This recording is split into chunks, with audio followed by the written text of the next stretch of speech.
All right, welcome to our lesson on calculating the volume of prisms. We're going to go ahead and get started right away. The volume of a three-dimensional figure is the amount of space inside the figure. It is measured in cubic units. Think of it as how many units or cubes, How many cubes can fit inside the figure. Feel free to count away. All right, so in our picture down here, count along the bottom, it's 6 cubes long. And then going back, we have 1, 2, 3, 4, 5, 6 cubes going back.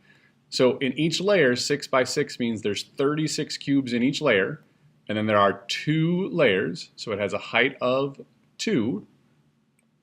So the volume would be 6 times 6, and then times 2. And that would give us 72 units cubed. Since we're counting cubes, it's always going to be cubed. When we do volume, the formula for volume is the area of the base times the height. In a rectangular prism, we have the base times the, what are we doing? Base times the height of the bottom rectangle times the height of the prism? Yep. I didn't know if we were using length times width. We can for this part here. So Mrs. King was just talking about with a rectangular prism, you're really just multiplying your 3 measurements together. So a lot of times you'll see it as length times width times height. But how we really want you to think about it is how Mrs. King was talking about finding the area of the base. So we're going to call that big B, not little b, times the height, where base is the area of the base. And a good way of thinking about which one is the base is the one that's not a rectangle. You have to put divide by 2 across on the triangular prisms. Totally forgot about that, sorry. No, we don't. That's the area of the base. Right? Mrs. King's just ahead of us. We're okay. Ignore her for a moment. Sorry. All right, so volume of a rectangular prism is really as simple as 9.5 times 5 times 3. So Mrs. King will do that with her calculator for me quick. But it's really as simple as just multiplying your 3 dimensions together. 142.5 meters cubed, please. Remember, if you don't have those units on it, it'll be counted wrong every time. All right, so our area of our base, this is what I was trying to get ahead of myself, is a triangle for number 2. So we have a right triangle with a base of 8 and a height of 6. When we have the base of a triangle, we need to remember to divide that by 2. Then, so this is going to help us find our big B. And we're going to need to multiply by the height of the prism, which is 9 feet. And then we would multiply times 9. So 48 divided by 2 is 24, times 9 is 216 feet cubed. Cubic feet. So the key is that big B, you've got to find the area of that base. And the good rule of thumb is it's the one that's not a rectangle. So it could be a triangle, it could be a trapezoid, it could be any kind of shape. But find the area of that using your formula, and then multiply times your height, or the distance going back into your shape. Number 3, the area of the base is 7 times 3 divided by 2. So 7 times 3 divided by 2. Times the height of the prism, which is 6, gives us volume equals 63 yards cubed. Please. All right, so find the area of that whole shape, and then multiply times that distance going back.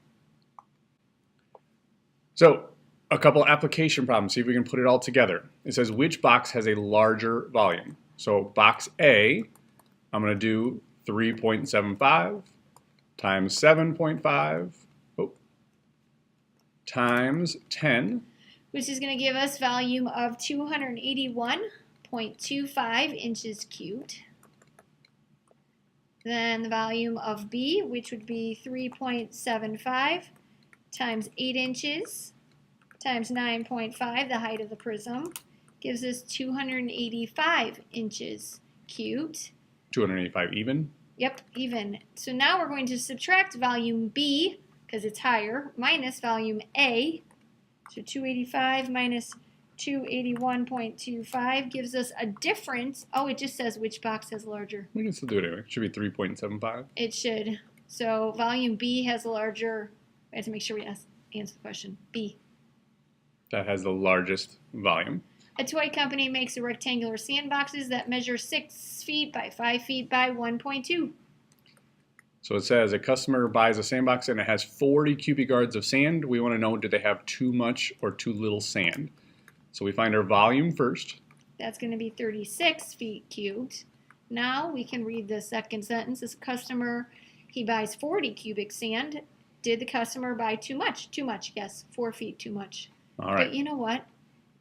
I doubt they sell it in 36 feet cubes. So. Right. You always want to have too much rather than too little in this case. And so in this case, our volume is smaller than what we have, so we had enough to handle it. So too much because it's 4 cubic feet more. Not that you care. Then working backwards. Again, always start with your formula. In this case, we know the volume is 84.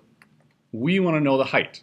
So think about how we would have calculated it. We would have done 6 times 4 times the height, and that's going to give me 84.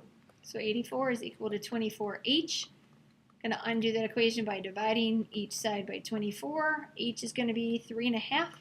And we get 3.5 meters for our because it's a length. height. So it's really plugging it in and then just solving it like an equation. So volume 54 inches cubed. For this one, it's a triangle, so focus on the triangle part first. What's my base and my height? My base is 3, but always look for that right angle for my height. My height is this side here, which is the same as this one down here, so it's going to be a height of 4. So remember our big B, remember volume is equal to big B times the height. The big B is the area of that triangle, 4 times 3 divided by 2, times the height, and they tell me that it's got to be equal to 54. 4 times 3 is 12, divided by 2 is 6, so 6 times the height is equal to 54. So again, just solve it like an equation. H is equal And we get to 9 inches is equal to our height. So plug in what you know and then just work it backwards like an equation.